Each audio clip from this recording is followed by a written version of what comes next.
बेटवा माई के पुकार, आज होके आबे माई हंस के सवार। कैले बा बेटवा माई के पुकार, आज होके आबे माई हंस के सवार।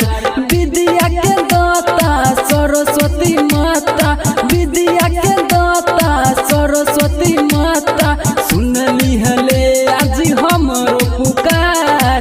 कैले बा बेटवा माई के पुकार, आज होके आबे माई हंस के सवार। कैले बा बेटवा माई के पुकार, आज होके आबे माई हंस के सवार। आज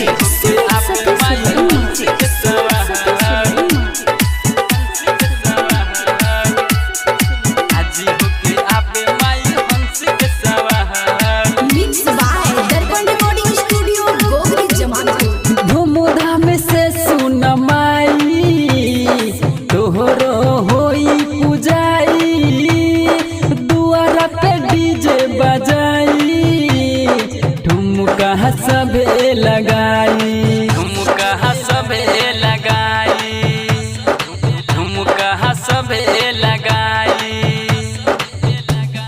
धूमधाम से सुन माई तोहरो होई पूजाई, दुआरा पे डीजे बजाई, ठुमका सबे लगाई, ठुमका सबे लगाई, ठुमका सबे लगाई। बढ़ जाई आज हमरो दुआर के सान, अवतारी माई होके हंस के सवार। कैले बा बेटवा माई के पुकार, होके आज आबे माई हंस के सवार। कैले बा बेटवा माई के पुकार, होके आज आबे माई हंस के सवार। आज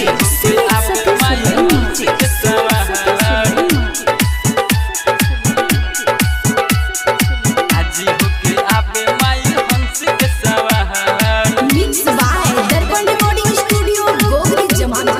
साल भर पे सुनी माई असरा बानी लगाई, आबेला 2-4 दिन ला दुख हम कैसे सुनाई, दुख हम कैसे सुनाई, दुख हम कैसे सुनाई।